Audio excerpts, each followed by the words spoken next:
message you and pop me in. All right. What's up, everybody? This is Devin. Finally took over the show by myself. Mark is no longer part of the NWO of podcasting. I have officially took over the Fandom Effect, and today we are excited because we have Rob Hochman back again, new and improved, in his personal New York studio here. But I have to say, Rob, you're hurting me a little bit being a Detroit fan. Just saying. I'm a big supporter. Why are you jealous of all the championships? No, I'm more about. Oh, what are you talking about? I'm more of a Red Wings fan over here. So, I mean, if we want to talk championships, I'll sit there all day with you. Just currently, don't be hating on my game used Mark Messier jersey that's signed by him. I got the Rangers. I got a Dylan Larkin sitting right behind me that from his first game. That baby just keeps going up in price. I'm like, going, babe. And I got an 84 Tigers sitting in my bedroom. And nice. So I know last time we had you on, you had some technical difficulties, and we sat down with Sonny and had some chats with him. But we wanted to pull you on, talk more about who you are and what stuff you deal with. I know that we got up to where you started in college and how you started kind of pulling the wrestling into your Seton Hall last time. Yep. So kind of take us back to that. What was it like to have to pull wrestling into Seton Hall? Well, it was pretty cool. It had not really been done that much, what you would consider nowadays an indie show. And it wasn't really done too much. But working with Bundy and Tito and Iron Sheik, and if we just watched the Rock's news show, you saw how crazy Sheik can be. It was fun, and having Bundy actually call Connecticut and put me over the way he did was I can't say enough good about Chris or King Kong Bundy. Well, talking about the Rock's new show, being a person who's been in the business and stuff, I mean, what did you think about that?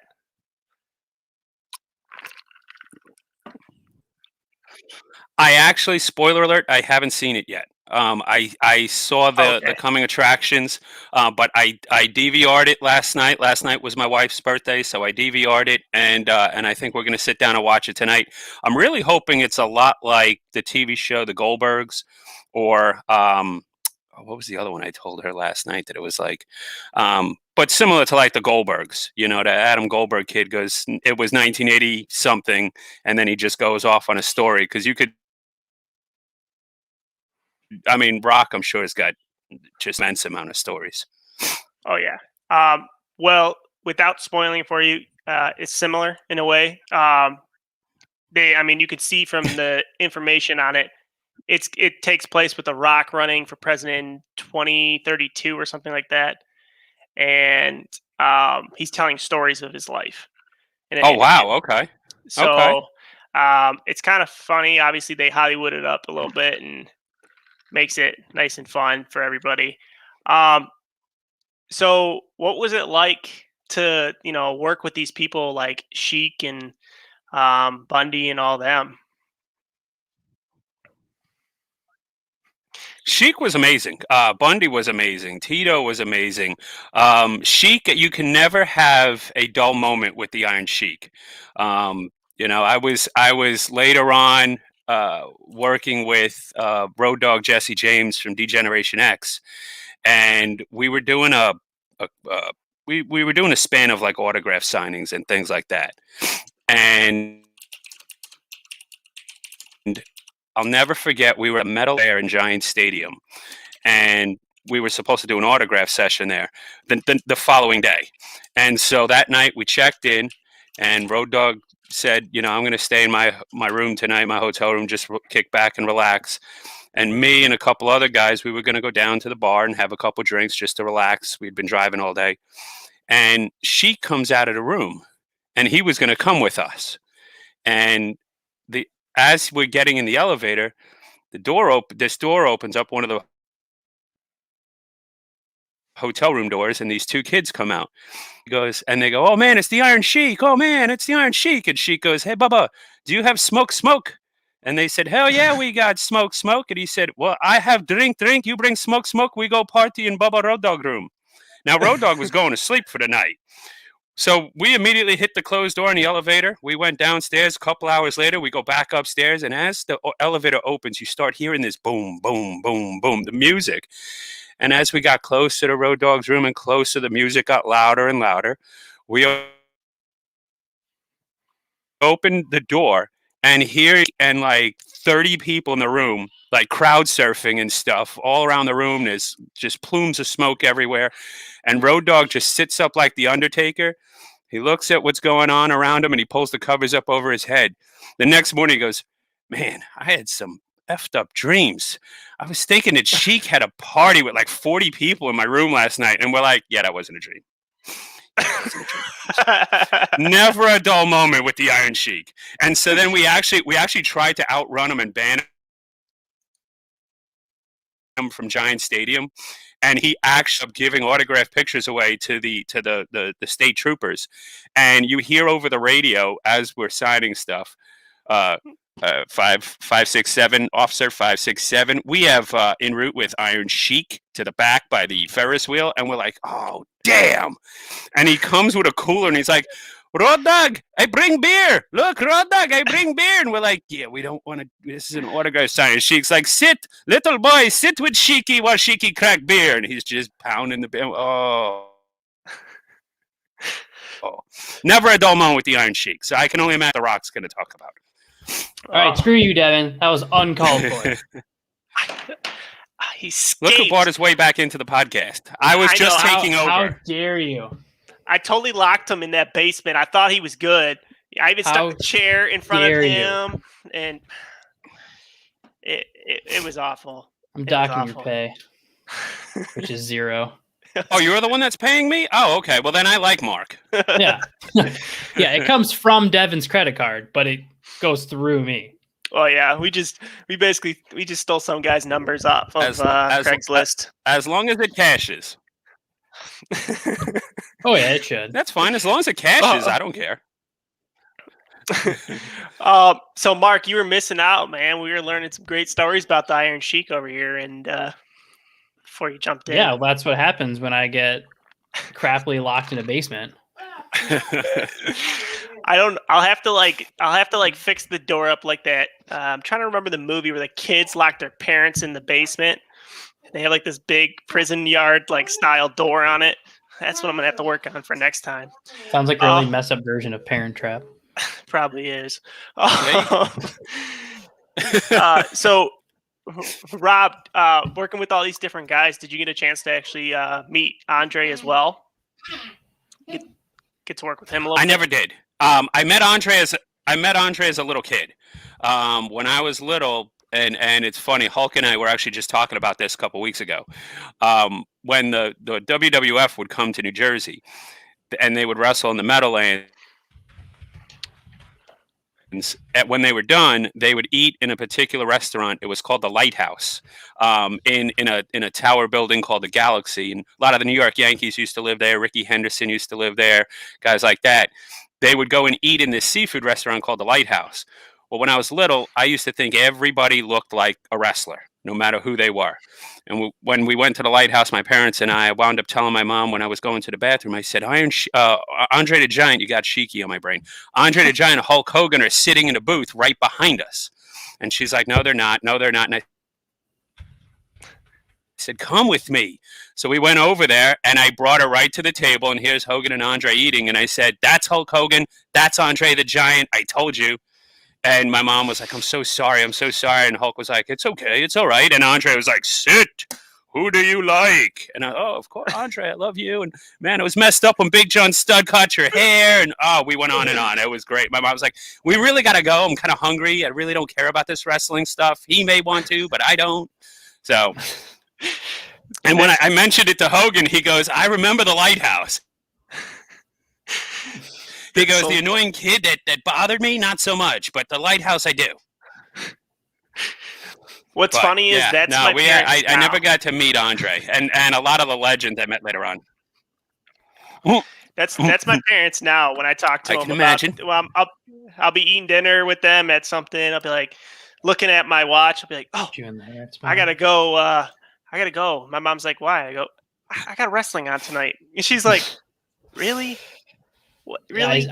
I still don't miss. I have my routine for every pay-per-view. You know, like we used to get the guys all together when I was living in Michigan, but now that I'm gone, like I still do the same thing. I get some like chips, some like a pop, some wings or something. Like I just sit and watch. Well, it depends Oh, on yeah. the pay-per-view. If it's a Raw pay-per-view, maybe I'm not tuning into the Raw pay-per-view. Now, Rob, were you able to actually watch Sunday's pay-per-view that just happened? The NXT one, yes. Yes. Thought it was. I love NXT. I love Yeah. NXT. They got NXT great is so guys good. running it. Road Dogg is actually one of the guys over there. Shawn Michaels, obviously. Yeah. What do you think about Triple H, Scotty Too Hottie. So, I think they do a phenomenal job.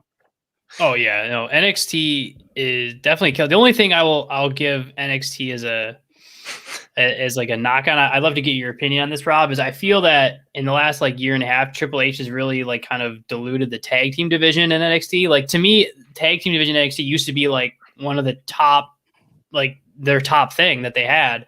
But now to me, it just feels like, I mean, this is 2 pay-per-views in a row that the tag team belts haven't been defended. Yeah, they've always seemed to have this fascination with not liking tag team wrestling, and I don't know why, because there've been so many, and that even goes as high as the main roster. You've got some phenomenal tag teams out there that I don't know why they don't focus on it. You can see a lot more of the talent that you have, and there's a lot. You can only have so many singles matches, so that's. But yeah, no, I definitely think they need more tag team wrestling. I thought the women's Dusty Classic was amazing. I thought the men's Dusty Classic was amazing. So I don't know why they don't do more of it. I personally enjoyed the whole thing. I'm kind of over Gargano personally. Not that it wasn't a great match. I just think I'm so over him as like. And I'm a big Gargano fan. Like I think the work he does in the ring is insane, and obviously he'd be horribly. I don't think he'd be used properly on the main roster. But I don't buy the way as a faction. I don't think any of them are kind of like I don't buy his faction. Like I get it. They're trying to do a riff off the Mandalorian and stuff, but like I don't get it. You know what I mean? Like, what's the purpose? Like the fact that none of the rest of them hold any gold, like I think hurts it. Like especially when you're trying to start a new faction.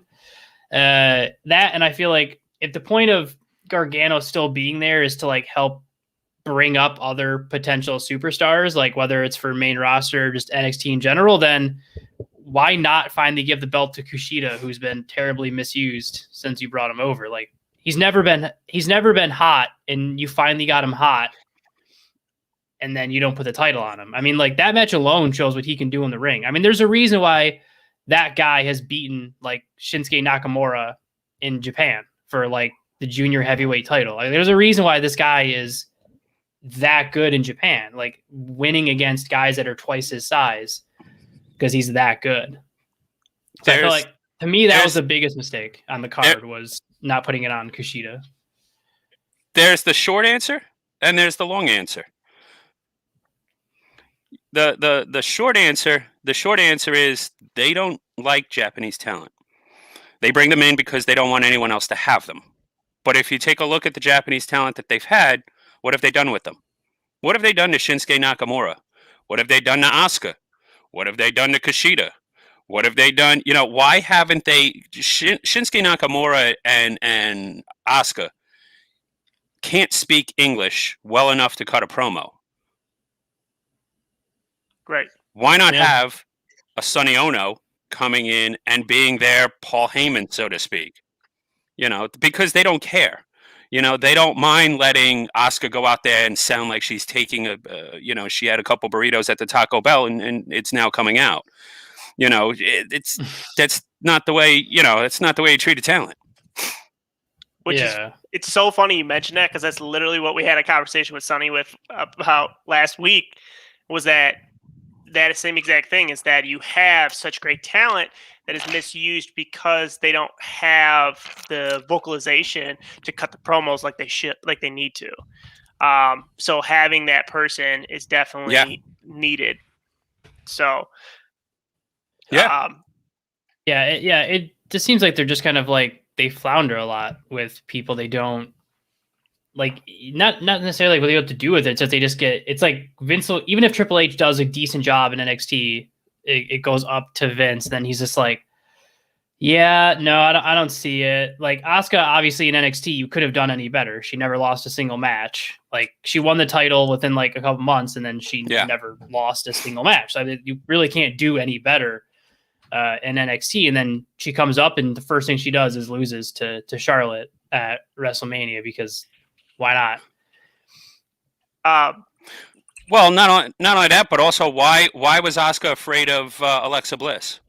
Yeah, Asuka's supposed to be like this dominant monster, but she's afraid of a transformation weird gimmick, and which has now been completely abandoned, because now they're moving her to this Randy Orton thing. So it's like you devalued Asuka for 2 weeks to then do nothing with it. Like now there's no payoff for Alexa or anything else, but you've made your champion look weak. And, well, here's a good one for you then. You being a writer in the past with WWE and other promotions and stuff, with the current roster that you have, I want you to set up a feud for me in the aspect of, it doesn't matter if it's Raw or SmackDown, but utilizing the talent you have out there currently. Well, for starters, and they went a different direction, I would have built off of when Randy kicked Rick in the head and used Charlotte, who I think is probably the greatest women's wrestler of all time, not only going today, but of all time. She could run with a guy. I would have set up her and Randy for WrestleMania to avenge her father's, boot kick into the head. But and they could have gone a long time with that. And if you want to turn Flair heel, then he comes back at WrestleMania, shortchanges Charlotte, Randy goes over, however you want to do it. But you could have dragged that out from, how long ago was it that Rick got kicked in the head, and Randy was doing all this damage. You could have dragged that out for a long time. Instead, we've got, I know they wanted to take Randy down the way of Bray, but wrestling has to have some form of realism. We can't always be making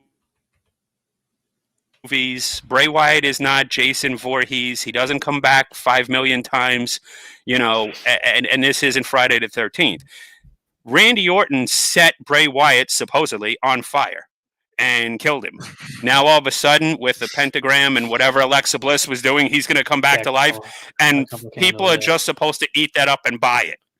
It's not realistic. Yeah. So from your experience, like, and obviously we'll get into some more like stories and stuff that you experienced it over your career, but in your opinion, since you kind of grew up where, like, the bigger stars, the bigger legends, the guys who are bigger than the company. And you keep hearing the line today that, Vince McMahon doesn't want anybody else to be bigger than the company anymore. And that's why he buries certain people like Aleister Black, like people that have potential to be mega stars, like Undertaker-esque, that he just buries them because he'd rather them be unsuccessful than successful.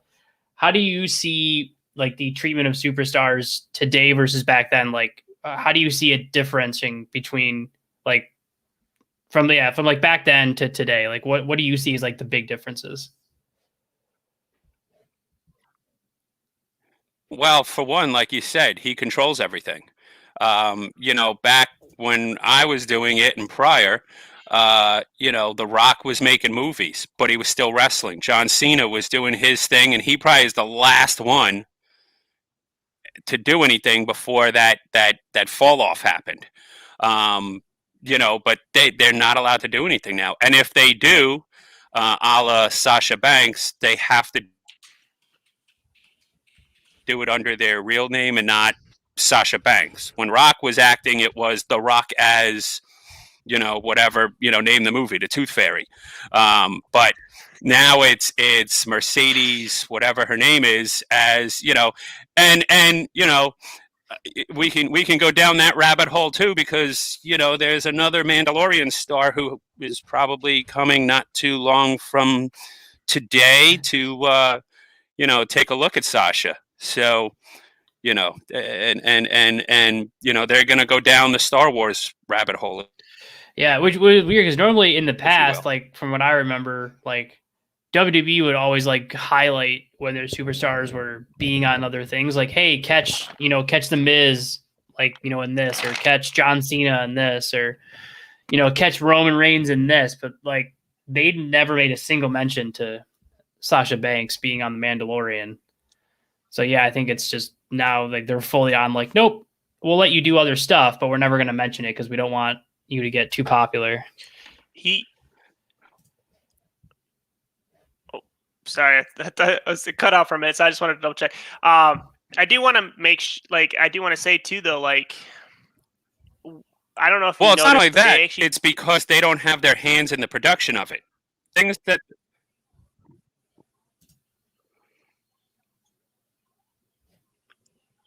Oh, I think. Hang on, Rob. You got some static coming from your end. All right, cool. Yeah, go ahead. No, I was listening to you. I'm sorry, I didn't hear anything. I was just gonna say.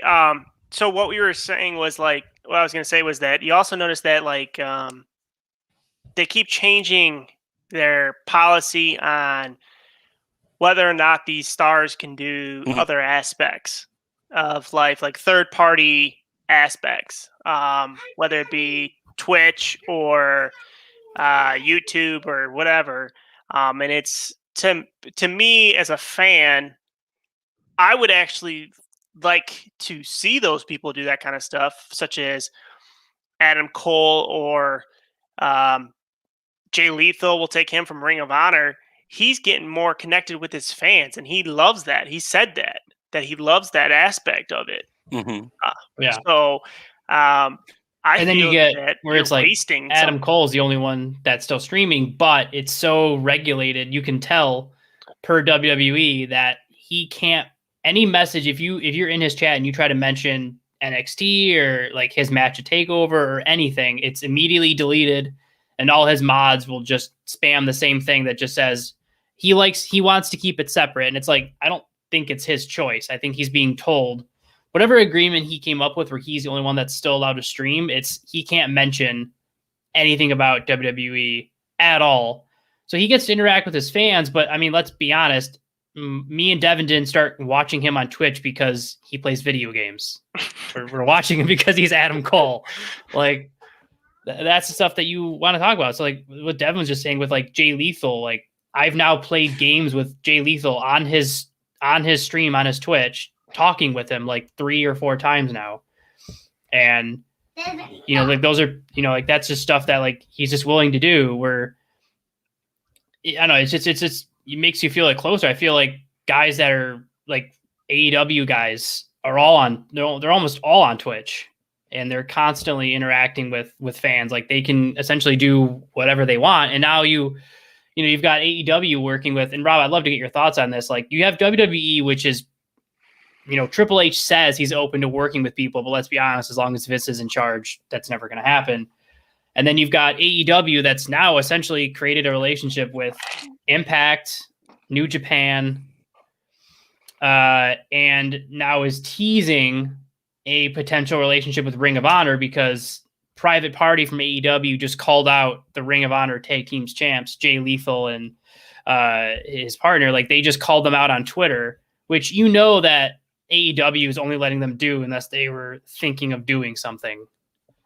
So what's your opinion on, like, you get AEW, which is trying to be like another huge company, creating relationships with any promotion they can, I'm forgetting the was it the NWA? Devin, what's that promotion where they're women's champions on all the time? I think it is from Thunder Rosa. I think it she's is from there. Yeah, I think it is NWA. Is it okay? Yeah. So, like, Rob, what are your thoughts? Like, you got one company, AEW, that's creating as many working relationships as they can, or WWE, which obviously is like essentially refusing to work with anyone. Well, it's funny because Sonny and I were talking about this the other day. WWE's mindset is, I like you, I buy you.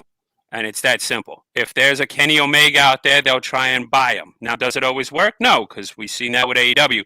AEW is trying to do these relationships with everybody, but the problem is, eventually, and it's starting to come to fruition, as you saw the kid in Jericho's faction who was supposed to go to TNA, and then he went there and he didn't like what they had to say.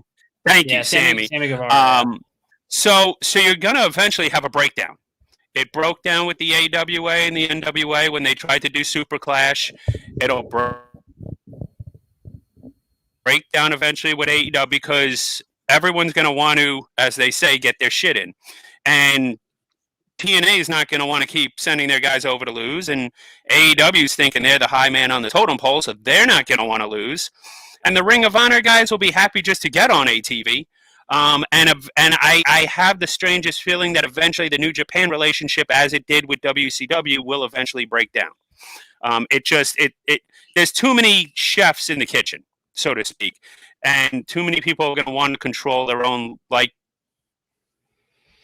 rightness and everything. And it's just, I see it failing miserably somewhere. It doesn't have to be today or tomorrow, but eventually it's going to go down a bad path.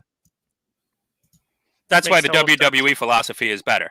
If they see somebody they want, they throw $3 million at them, and if they take the $3 million offer, wonderful. Yeah. Which I did just see an article that Vince McMahon just froze pay raises for SmackDown. Well, they make a ton as it is. Yeah. Super Clash was a disaster. I mean, when you $1,000 royalty check for a quarter. Yeah. Yeah. I give credit to AEW. They're trying to bring in other relationships and stuff. But yeah, I see what you're saying where it's like, for like Kenny Omega pinned Impact's world champion, which now makes everyone on your roster look weak. Like looks a little bit weaker because now, as soon as someone beats your world champion, it's like, okay, cool, but you wouldn't be able to beat AEW's world champion. Like, you're still weaker than that guy. Like, I see what you're saying. Like, it automatically makes you look like a kid sister. And maybe, like you said, maybe Ring of Honor and Impact are more willing to. If you remember.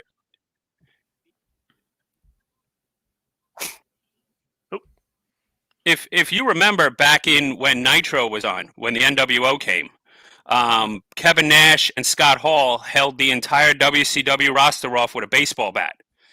And Eric Bischoff was thrilled with it. And Kevin said, "You're an idiot because we just showed that two of us could take on your entire locker room. So how strong are you guys?" And that's kind of the same. You just put the other company over big time. 100%. Yeah. And it's eventually you're going to hit a wall where someone's not, like Impact eventually might reach that limit where they're like, the money isn't worth what we're losing out of this. And like with the New Japan stuff, like you said, like, because from what I remember, and Rob, you'll know way more about this than I will. I know one of their big issues with Impact, like when New Japan was first trying to create like a big working relationship, was that they sent over like one of their major stars, and then Impact did nothing with him. And he just like absolutely nothing happened. I see what you're saying, where there could be an issue. Like you have Kenta now coming over, who was horribly misused by WWE, right? So he's already got a sour taste in his mouth about essentially companies in America because he was, he said it. He hated his time in NXT and WWE because of how bad he was used. Now you're introducing him to AEW. If he doesn't beat Moxley for the IGPW US title, I think I see what you're saying. Like, I think there's another recipe for New Japan just cutting off working ties with an American company again, because here they are yet again, sending over one of their bigger stars to challenge for a title, and they're losing again. Yeah, and that happened back in the day.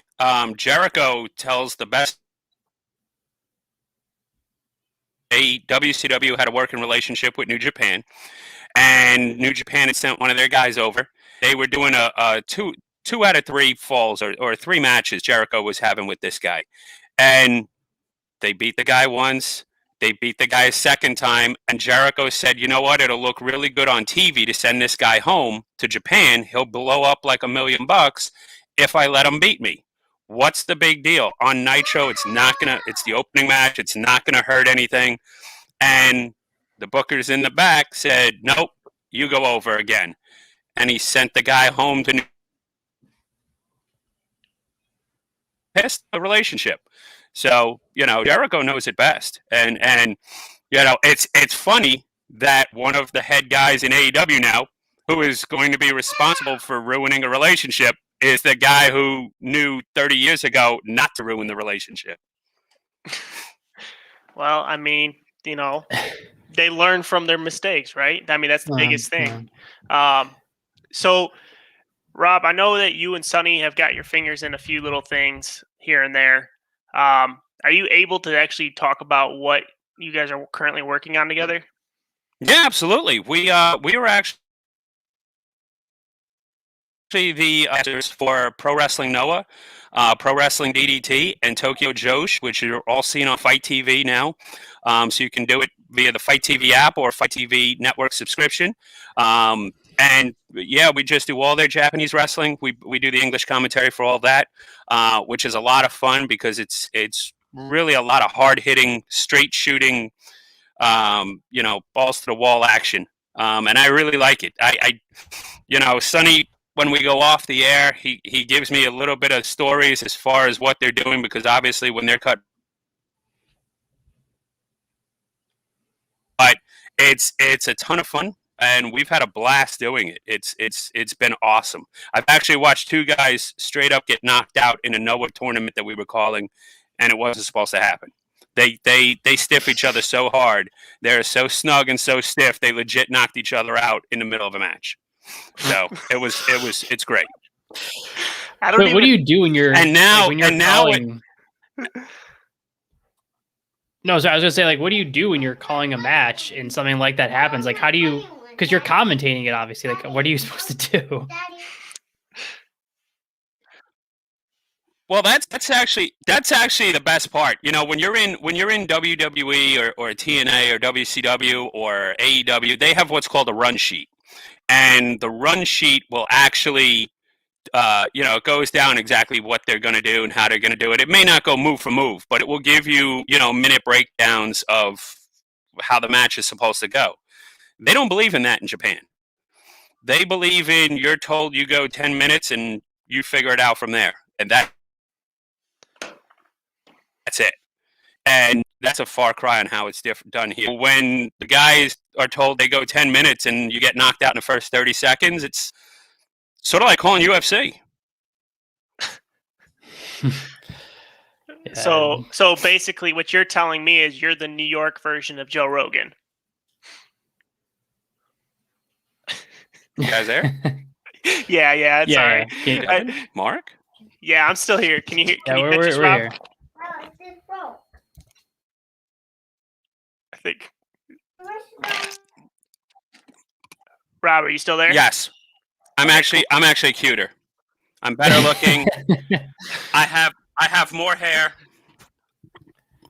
So hey, his baldness was a personal choice. You guys get. Is it my internet or is it you? I think it might be yours because Mark is having the same issue as me, and both of us are having sometimes it'll go grainy, and then you get like this. Sonny would probably know it best. You're getting like this Japanese style thing where you're talking, and then the sound comes 5 minutes afterwards. So.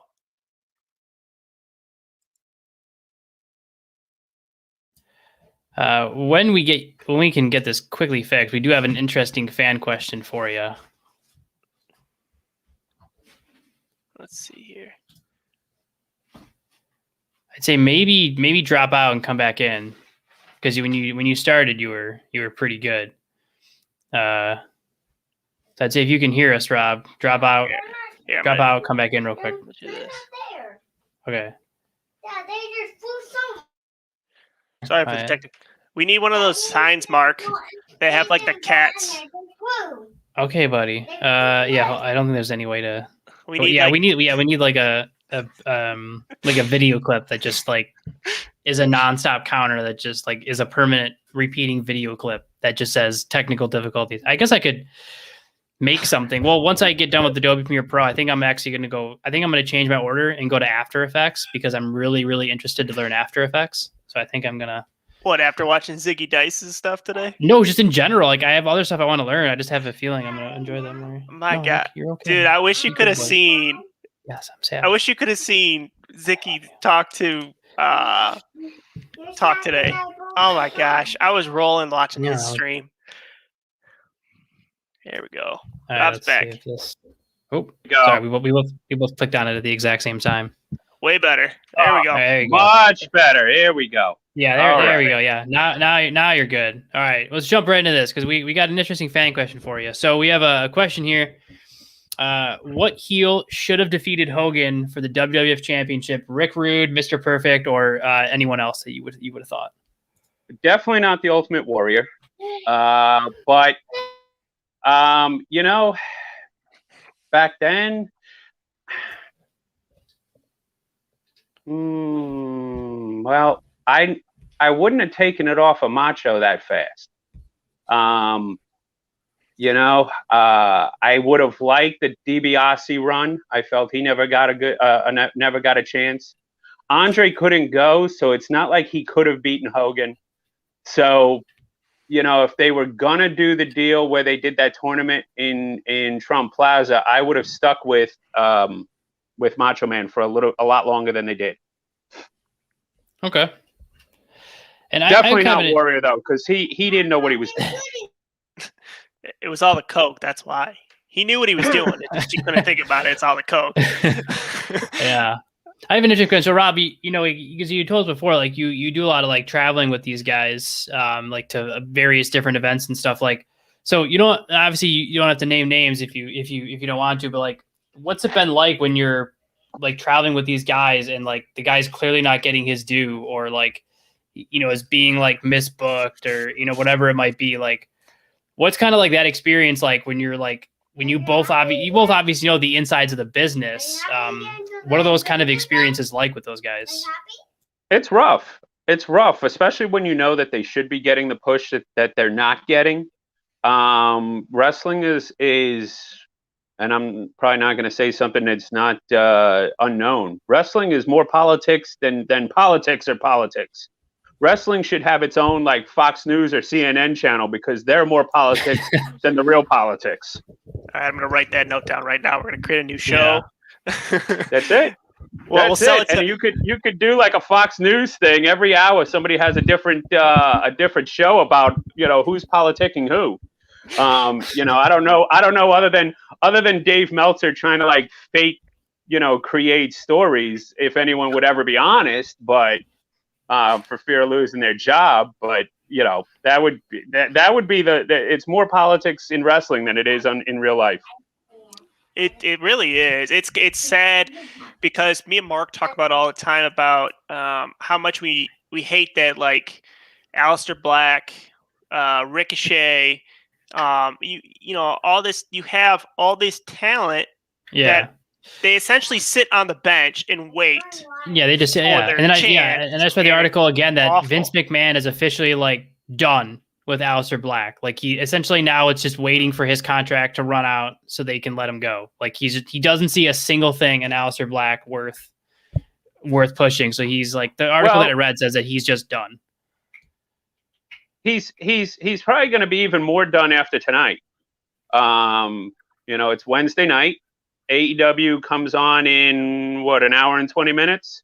Yeah. And I'd be willing to bet you see a certain Aleister Black wife show up tonight because her 90-day no-compete clause ended last night at midnight. So yeah. And somebody she kind of likes to talk about that kind of stuff over her Twitch because she has no repercussions anymore. Yeah, she can essentially just say whatever she wants. I would not be surprised if you just, like you said, like them just, something like her debuting. And I mean, of course, for me, I'm interested to see what Adam Cole has to say, just to see how are they going to explain breaking up the Undisputed Era. I'm interested from that standpoint of things. And we were talking about that earlier. I hated that. When we started the show, we started talking about the NXT pay-per-view, and that was the one thing I hated, was breaking up the Undisputed Era. I get eventually like saying like, like, hey, we might need to do it, but the way they did it made no sense. Like, because it's not like, okay, I'll say it this way. If Kyle O'Reilly had beat Finn Balor, this storyline would make a lot more sense. But he didn't. He lost twice. So why is Adam Cole jealous of a guy who couldn't get the job done? Like, that's like, why not just go out and do it yourself? Yeah, why aren't you pissed at Bobby Fish for constantly getting hurt? Like, you could work that into a storyline. Why aren't you pissed at Roderick Strong for losing in the second round of the Dusty Rhodes Tag Team Classic? Like, why of all people is it Kyle O'Reilly who can't beat Finn Balor? Like, I don't understand where the jealousy is coming from. And you want to talk about a guy who loves his fellow brothers, like, that are in his faction? That dude, besides being like, he was tired for sure, you could tell, but that dude's stream on the next day, he looked so defeated and so depressed. Yeah, he was just, you could tell when he was talking that he was so upset that they broke up the Undisputed Era. Like, he was just defeated. And people keep saying like, oh, well, I watched Wrestling Inc. and their big thing was like, they were like, oh, well, you can't call up the whole Undisputed Era. It's like, yeah, you can. Like, you could have easily called up all four of them. Like, to me, the booking wouldn't have been that hard. You could have called all four up around WrestleMania, like, fairly easily. Have Bobby Fish, like, immediately, just give them all titles within like the first 3 months of them debuting, and like, boom, all right, there you go, successful faction. Like, just give them credibility that they can beat guys. But that harkens back to what we were talking about before. So I'll go with your premise. You bring them all up. Adam Cole's got to be the lead guy. Who is he going to beat? Is he going to beat Roman Reigns? Or is he going to beat the Celtic Warrior? I mean, which, and to Vince's thoughts and beliefs, he likes the bigger guys, and he would never, ever, ever, ever, ever give Adam Cole a chance. Yeah, because in reality, Adam Cole isn't even as big as Shawn Michaels, height-wise. I'm talking about height and width. Yeah, so, but I think he's taller than Daniel Bryan, right? If he is, not by much. Yeah, and you saw how much he really wanted to work with Daniel. Something like that for Cole, like do something. Though you're bringing him up, like, wait till you have like a Daniel Bryan title run to bring up the group. That way, like, Cole has a guy that you can see him beating. Versus like what you're saying, like, obviously no one could see him beating Roman Reigns, or Drew McIntyre or anything. So like, do you feel like maybe planning around that? Like, because now what do you do, right? Because you obviously are going to call up Adam Cole, right? If the other three guys are staying put, they stay put, but you're going to call up Adam Cole. So now what do you do that you've taken away his faction when you bring him up? I feel like now there's just less that you. I feel like it's going to be harder now. He's going to fall. The sad part is he's going to wind up falling into the mainstream abyss, if you will. That's not really gonna. There's only a handful of guys that Vince brings back every single time. I mean, for a while there, we had Randy Orton making a run for the title, and he actually beat Drew McIntyre. And then because he wanted time off, he gave it back to Drew. But we keep recycling the same guys over and over. Yeah. And it actually makes the show boring. I mean, it does. This puts it perfect. So this Michael Marino is actually my cousin, got me into wrestling. And he says it right here. Everyone said the same about Eddie Guerrero and Brock Lesnar, but he pulled it off. I don't know if I'd say Adam Cole has Eddie Guerrero's charisma though. Definitely not. Yeah, Eddie was something extremely special, and And Brock is the type of person who isn't afraid to put anybody over, if it makes sense. And Eddie just had that charisma to make himself larger than life. So when Eddie fought Brock, he made it amazing. Eddie's work with Kurt Angle was phenomenal at WrestleMania 20. Do you think Adam Cole can make the run for the IC then instead? He definitely could, but the problem is where is the IC title? What is it? It's with Big E, but they don't do anything with it. They don't put a prominence on it. Back in my day, the IC title meant something. Dating back all the way to like Randy Macho Man Savage. He made that title mean something. The Miz made that title mean something. Sorry, now it's sort of like just something you drag around. Yeah. It's just a prop. I mean, it's the same with the United States Championship. Same concept. Yeah. The last time I can remember as a fan caring about the U.S. title was when John Cena was doing like open challenges every week, like and putting on like just bangers of matches, and that's the last time I can remember caring about it. Because he made it seem like a big deal where he was like, I need this defended as much as possible. But that was, 5 years ago? Well, my thing has always been, I felt that the people who were the champions, and there should be limited champions. You shouldn't have as many as we have. You got this tag team champion, that tag team champion, this world champion, that world champion, this IC guy, and that's the US guy. Then you got poor Ronnie Killens running all around with the 24/7 title. there should be 2 or 3 main titles. Okay, you'd have your world title, your intercontinental title, and your tag team title, and then of course the women's title. And those 4 champions should fight on both shows, both brands. They always talk about those guys get the more money, the bigger pay, the this, the that, the other thing. Well, pay them more, let them work both shows, and go about it that way. Versus, your one world champion is on this show. Well, if you're a Drew McIntyre fan and you're not a Roman Reigns fan, then you're not watching SmackDown. And if you're a Roman Reigns fan and not a Drew McIntyre fan, maybe you're not watching Raw. Let's get it to the point where we're watching each show, because if you fall in love with the champion, you're gonna be watching both shows, as dreadful as Monday Night may be. And the other thing that they've lost focus with is using women more than just fighters. Not every woman is a fighter. Not every guy is a fighter. Why don't we have managers anymore? Where are a guy like Vince Russo would say managers bring nothing to the table. I, however, would disagree with that in the sense that Bobby the Brain Heenan, Jimmy Hart, Mr. Fuji, and Elizabeth brought a hell of a lot to the table, because you always knew Dastardly Deeds was no good with Bobby, Jimmy, and Mr. Fuji. And then at the same time, and watch, this is going to be Sonny, I bet you. Yep. Sonny Ono, go figure. Kick him to voicemail there. You always would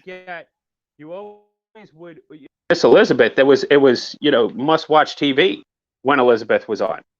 So and same thing, when I started breaking into the business, for me it was Sonny and Sable and girls like that. Recently Selena Vega with Thea Trinidad. She was gorgeous when she was working with the 2 Spanish guys. There was nothing wrong with that.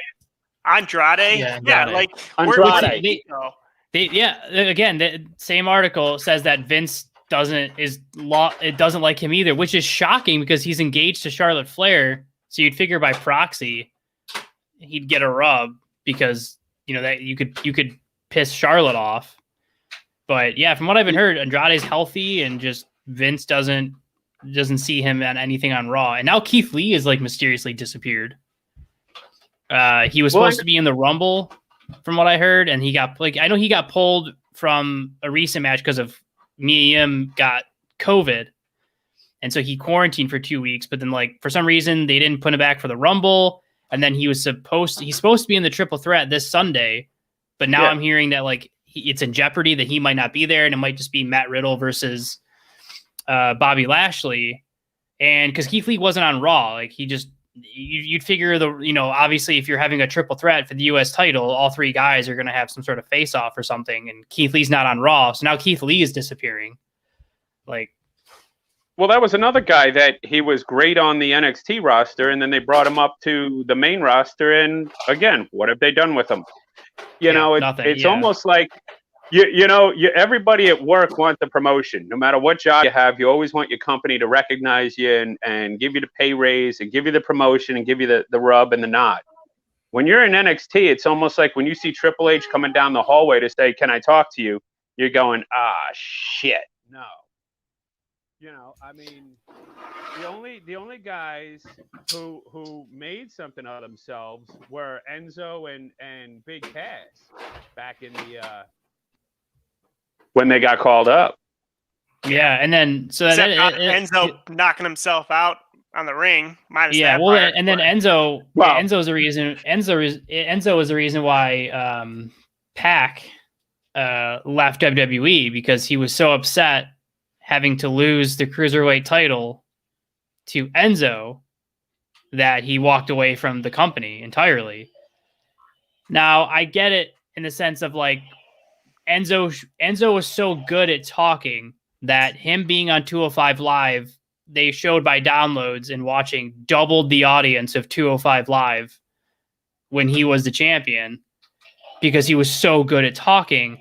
So I get what you're saying. Like when you're as good as Pac is in the ring, when you're that talented, like Rob, like what, in your experience working with guys, like were there instances where guys would get so upset about having to lose to somebody that they saw as like beneath them talent wise, that they would go against the script because they were so upset? Well, not necessarily go against the script, but wrestling is 90% mouth, 10% ability. You can talk your way into the main event of WrestleMania or any pay-per-view or Monday night show. If you're a good talker, look at all your great champions and people who have made something in the business over the years. John Cena, Hulk Hogan, The Rock, Stone Cold. They all had mouths on them that talked you into the match that they were going into. They could have their match could have been the drizzling shits, but they talked you into watching it, and you knew you were going to get something amazing. Something crazy was going to happen. Mick Foley, Road Dogg. I mean, the whole ladies and gentlemen, boys and girls, children of all ages. The same thing with Enzo Amore. He had his thing. Anybody with a mouth, Bret the Hitman Hart, may think he's the excellence of execution. However, it was his mouth that got him into all the, as good as he was. He was the mouthpiece for everything, and anybody that had the ability to talk their way into anything is phenomenal. Yeah. And I do have an interesting side, because I want to, because we talked about WWE for a while. So you obviously have a lot of experience working with like a lot of big name guys and like just bigger guys in general. So I want to switch to AEW, because in my opinion, I feel AEW shot themselves in the foot in a little bit of a way with their big men, because they brought in all these really big dudes at almost around the exact same time. And now to me, they're all floundering, Lance Archer, Brian Cage, the late Brody Lee, like, when he did debut, Miro, I know I'm forgetting Eddie Kingston, like, big, tall, muscular guys. I mean, I guess you could throw in Luchasaurus, as being a bigger guy too. In your opinion, Rob, from the experience you have, like, how do you juggle like guys who are supposed to be, the monsters, the guys that don't lose, and how do you juggle all of that when you've got 6 of them on the exact same show?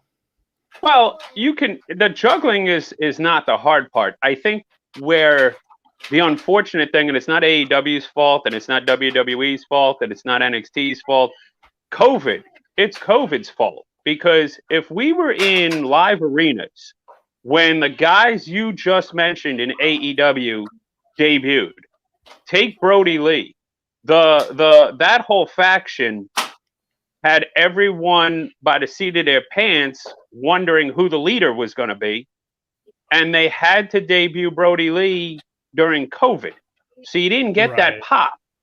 And when Miro came, you didn't get that pop. And I know that they put 3,000 people in Daly's place, but anybody who's been to Jacksonville and knows Daly's place like I do, it's like being in an arena. And the 3,000 people, number one, it's outdoors. So when they cheer, the sound goes up. So you lose that vibration. And 3,000 people, it's sort of like being in, a hockey arena that holds 24,000, and you have 3,000 people there. It's not very good. When we get back to the time when we have real, crowds, you're going to feel the pops for the different guys. And I think it makes it a lot easier to juggle those guys, because then how they're really feeling towards Miro, how they're really feeling towards Brody Lee, how they're really feeling towards Lance Archer. And I think guys like Lance Archer are put with a Jake Roberts because realistically they know that I don't think Lance could get over on his own. Yeah, totally. That's why they need a Jake Roberts. I think Jay put it best today, actually, when he was talking to Ziggy Dice. They were on a little chat together.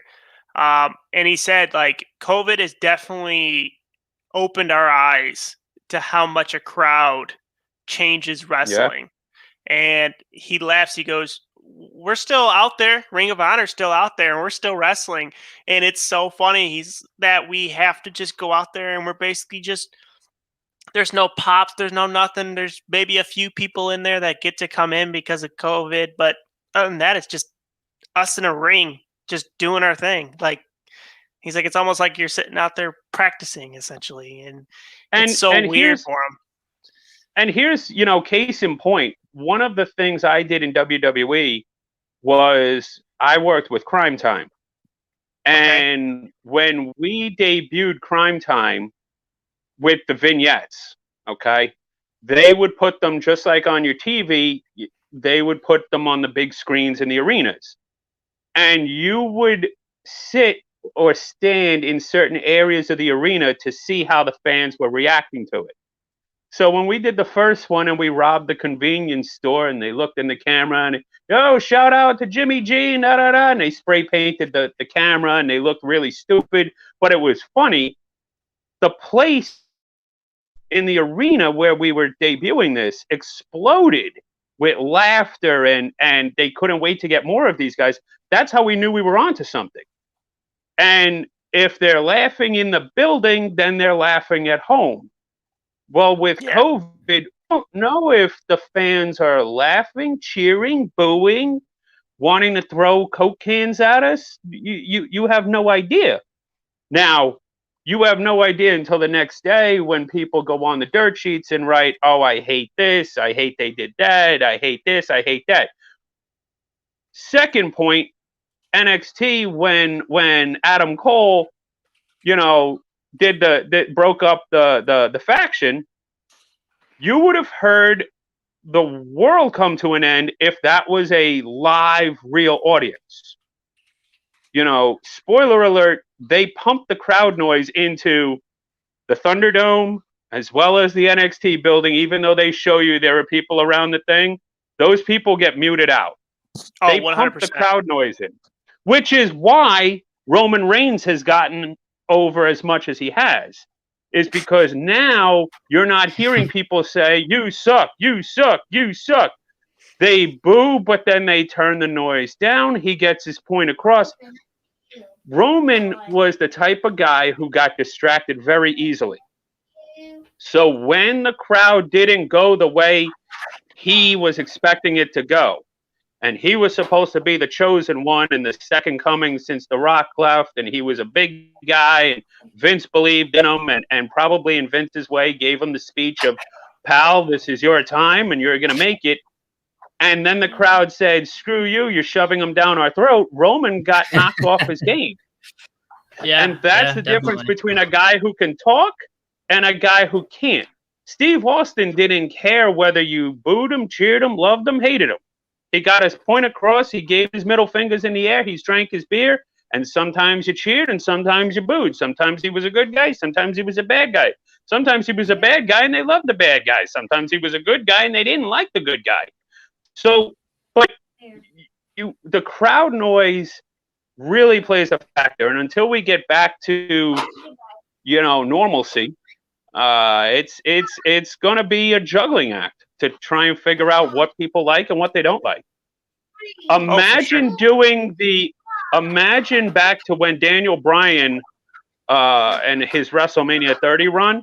If COVID had happened then, you never would have got Daniel Bryan because Vince would have said, this is the direction, this is where we're going, and this is how we're going to do it. And he would have pumped in the cheers for Batista.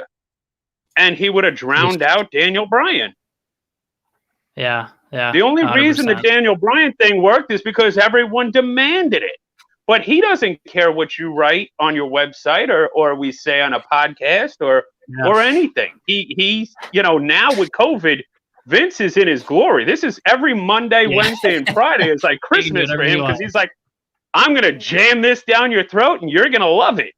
Yeah, in his mind, he's like, everyone hates Roman Reigns. He's the greatest heel I've ever created in the last 10 years. Oh my God. If Vince McMahon could hear our podcast, we would laugh because it'd be phone calls all the time like, how dare you talk about me like that? It's like, you suck, you bro. Hate Roman. I mean, like, that's the bottom line. Actually, I like Roman Reigns. Like, the dude came back from cancer twice. Like, I respect him. I'm not going to boo him. Like, I always liked Roman's work ethic.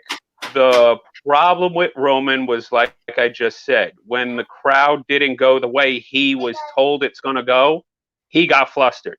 You can't get flustered. You just got to go out, and if you're the face, you be the face. If you're going to be, and here's the thing: Vince wanted to shove Roman down your throat so bad as being a good guy that when they didn't like it, he should have turned around immediately and said, "Screw all of you! I am the and start with the king of the castle and everything that he does now." He should have done that 3 years ago when you had the crowd to boo you.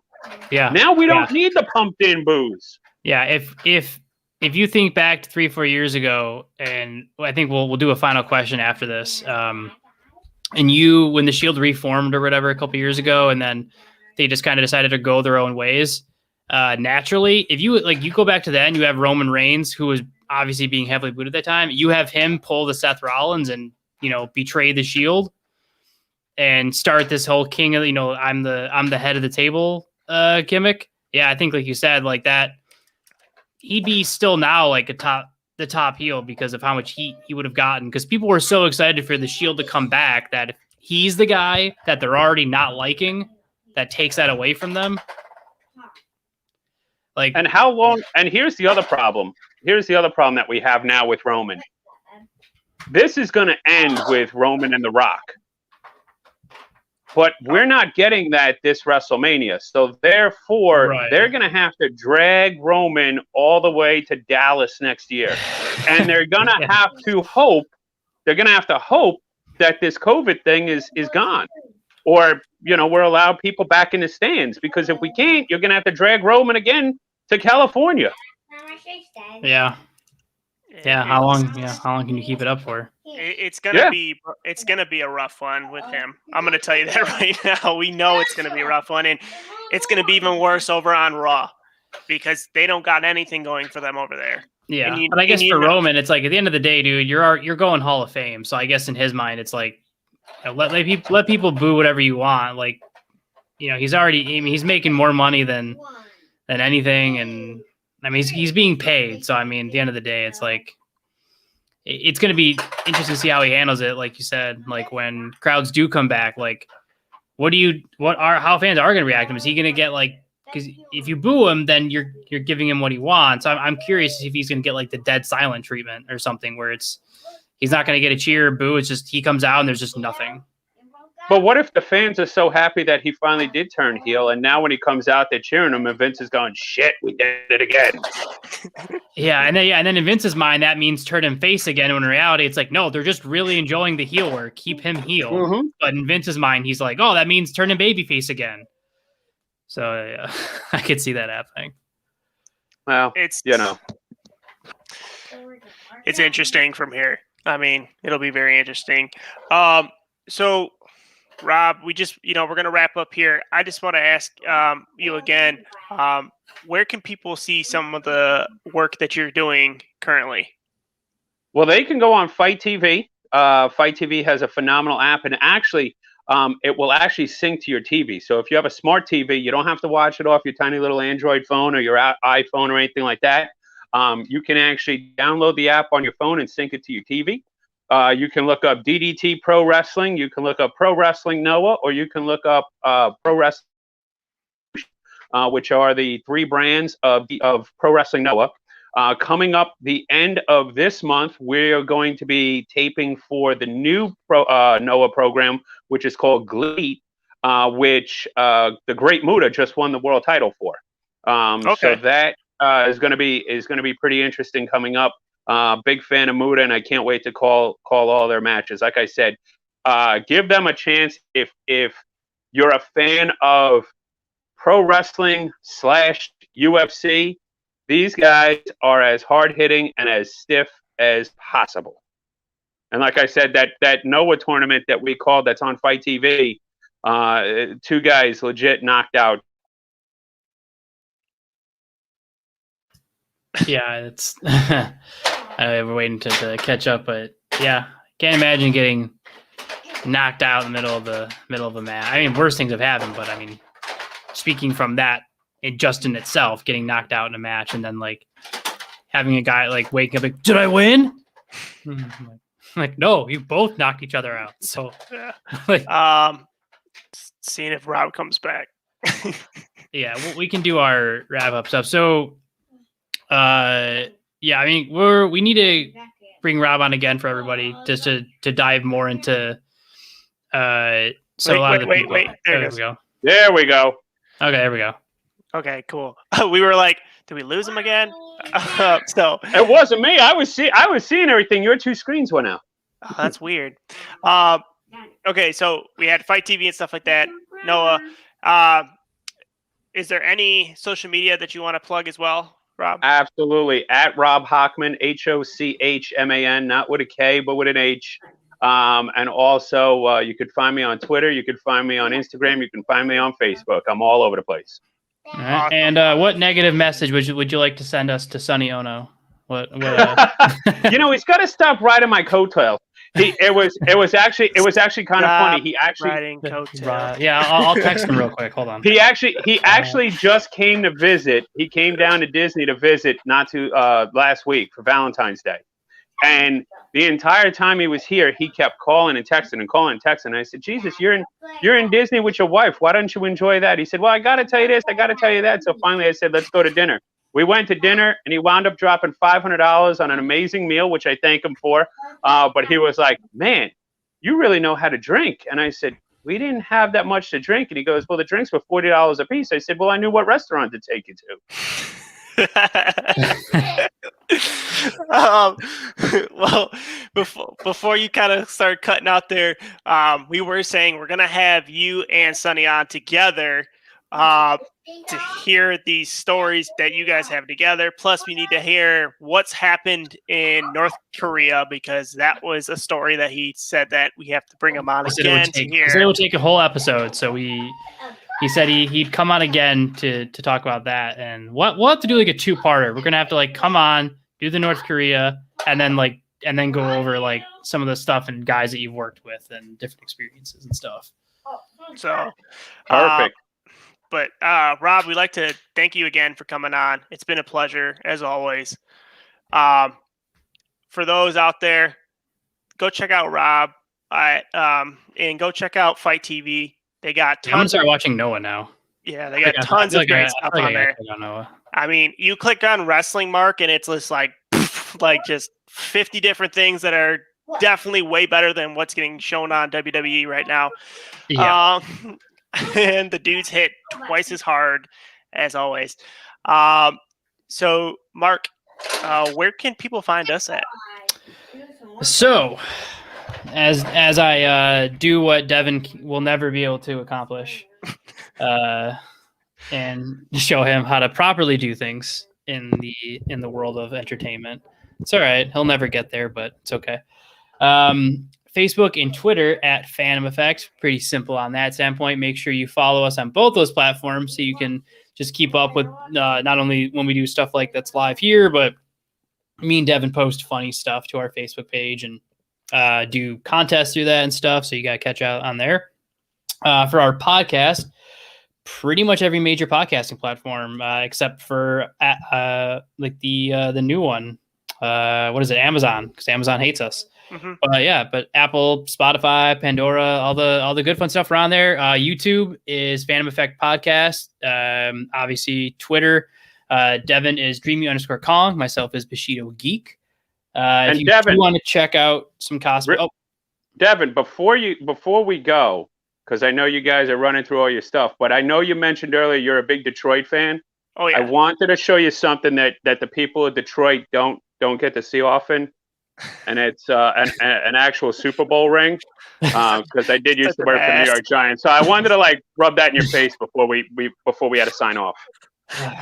All right, I'll go hug my cups. I'll put that up with my NFC Championship ring.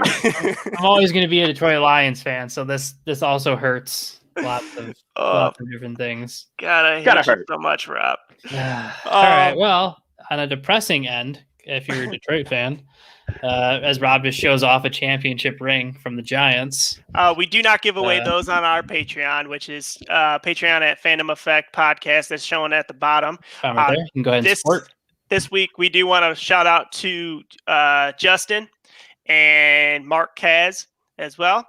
Justin also runs another great podcast called the Carpool Shenanigans. Yeah, and excellent. Shout out to our Patreon members, Randy, James, and Ryan, for helping to support the show. And of course, so you can always check out the Patreon. We got fun stuff. You can play games with me and Devin, D&D one-shots, various different things. Cuss out, Rob.